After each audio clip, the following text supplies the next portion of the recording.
And most people mistake time as how are you spending your time? Right. You have to reverse that equation. From the time you have, which is 24 hours in any given day, what is that time feeding you with? When you look at it from that perspective, it changes the whole ball game.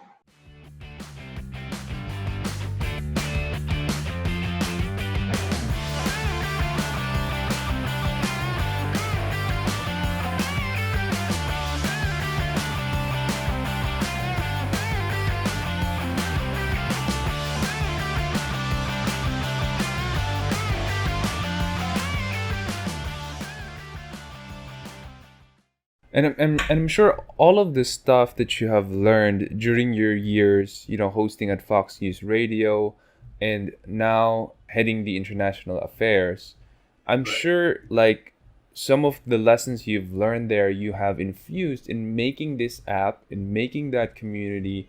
And I'm curious to know what are some of like maybe give us one, two, or three valuable lessons that you learned during your years there. I think during my years there, because I interviewed so many famous people, one of the things that I learned was to control your time. Because the more depressed you are, the more time controls you. If you want to reverse the course of depression, which ultimately takes you to success, then you have to control your time. And it's not about being busy. You have to allocate your day into certain segments. And you have to make time feed your life. So you have to feed it mentally, you have to feed it physically, you have to feed it emotionally, you have to feed it intellectually. So every day should have those components where you have a certain amount of family time, you have a certain amount of you time, you should have a certain amount of downtime. Obviously, there's work. And then you also enrich yourself intellectually. So, when I interviewed Trump, Jakes, Sadhguru, other famous people, they all made sure that they've made their time feed them. Some people are just busy because they like to think they're busy, and they're actually busy doing something that's purely unconstructive, purely unproductive, like repetitive work or things like that. Like, for example, paying bills is unproductive, but preparing a personal cash flow statement, knowing where you are after you've paid the bills, that's productive. Of course, you got to set aside time to pay the bills, but make sure that it doesn't take over more time than necessary.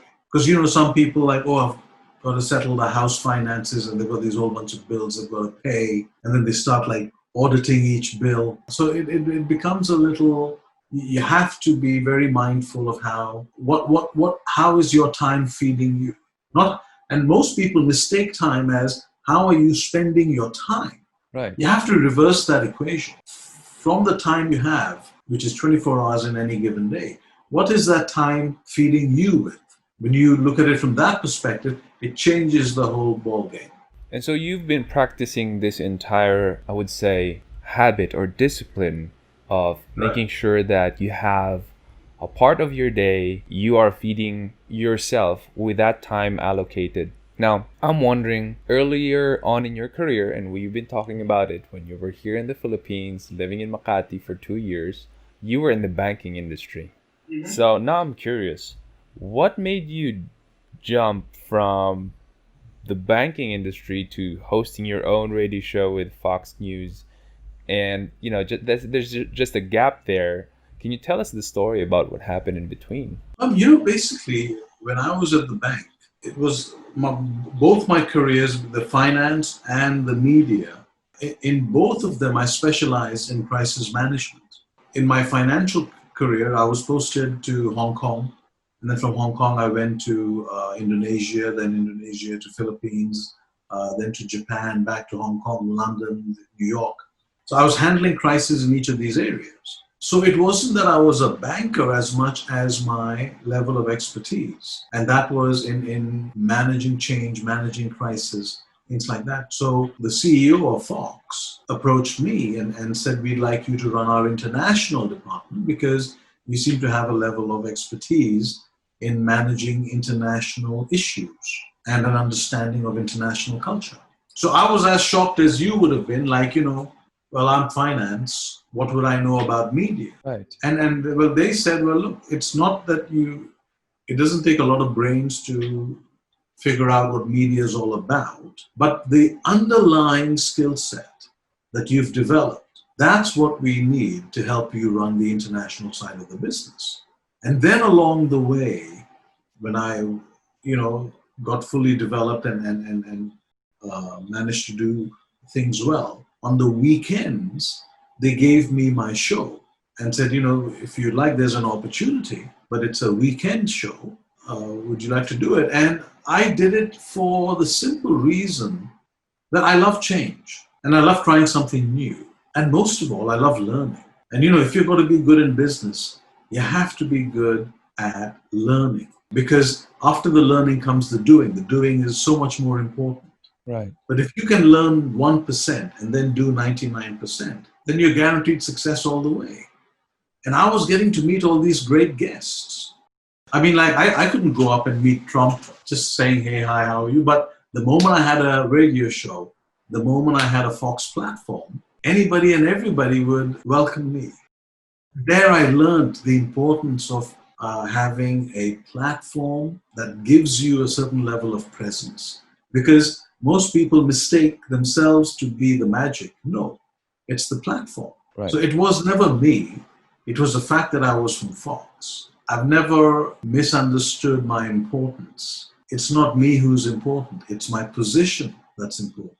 And that's very critical to understand. So, when I was interviewing these celebrities and things like that, I also got to learn about marketing. And marketing is so important in today's world of media, because there's so much content out there that unless you market yourself, and I don't mean advertising, I mean market, where you understand who your core audience is, who your typical demographics, do you have what it takes to deliver what they want?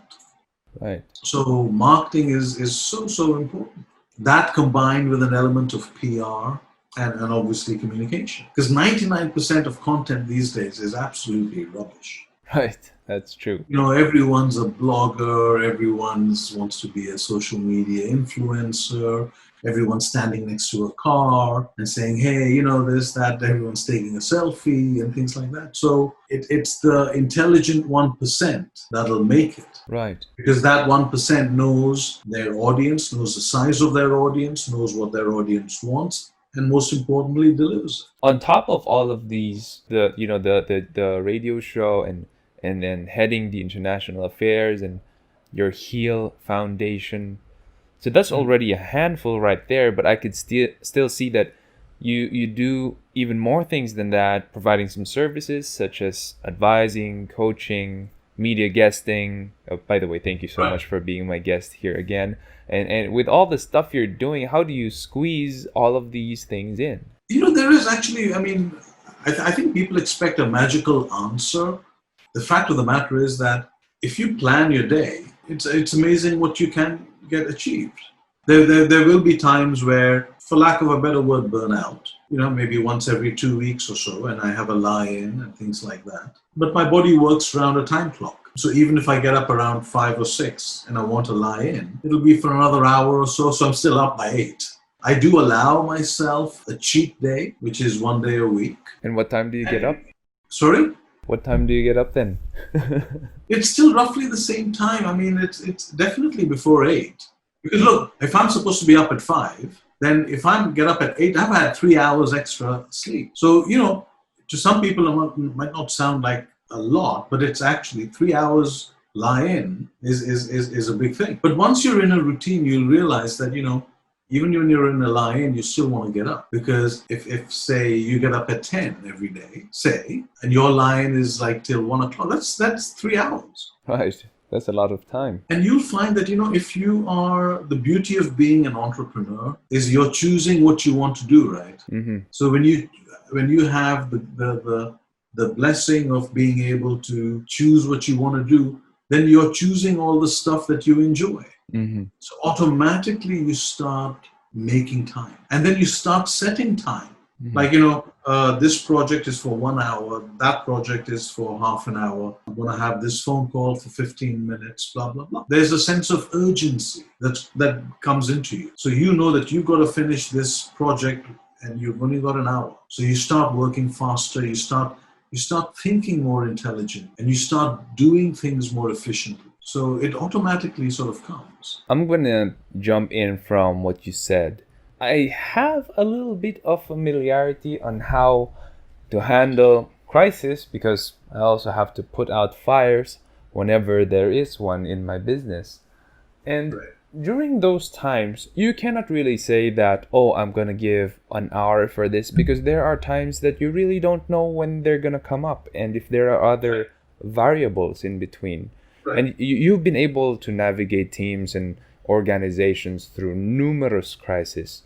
I wonder, what are the most important pieces of advice you gave those organizations for them to be able to emerge through it victorious or successful? The thing with a crisis is you never have to, first of all, communicate. Everyone knows they're already in a crisis because you'll always get involved in a crisis pretty much when it's happened.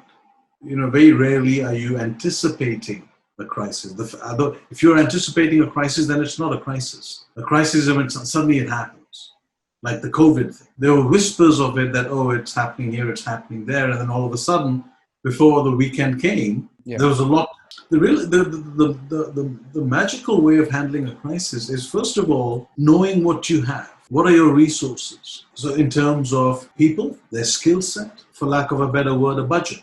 How many people do you have? What are they good at? And how much do you have at your disposal to influence the actions and the skill sets? So, money is important in most crises because it's also a resource. And then realistically, figuring out what needs to be done first. Because in every crisis, there are a few components to it that create this dilemma. So you have a choice. You can either go for the dilemma that is the strongest part of the crisis and crush that, or chop away at the part of the crisis that is easy to do. Got it. So those are the two things you immediately look at when you're going into a crisis situation. I wonder, do you work with the leadership team themselves? Is it a top-down approach? What are some of the things that they really expect you to do? Do they expect you that, oh, Vipp, after this meeting or project, we expect that we will be able to achieve this, this, and this. And for the things that we have lost, we expect that we will be able to recover by X amount of time. What is the story? The thing is, when you're handling a crisis, one of the important things is to manage expectation. Because the problem with crisis is people always want things to go back to normal. And in some cases, they will never go back to normal. It's just that you have to find a new way of managing in new circumstances. If a house burns down halfway, you'll never have the whole house back again. So you have a choice. You either remove the half of the house that was burned down and build something similar, or you knock down the whole house and then build what you want. I always tell the leaders and the team managers that manage your team's expectation. Understand what this is going to look like on the other side of the curve when we come out of it. Because normally what happens in a crisis is some component of what used to exist no longer exists anymore. Yes. Every time there's a typhoon, every time there's a flood, every time there's a fire or an earthquake, or if the CEO of the company is fired or dies or something like that, right? Even when your car, if one of the tires goes flat, the new tire is actually at a different tread than the other three. Yeah. So they'll never be replaced at the same time now.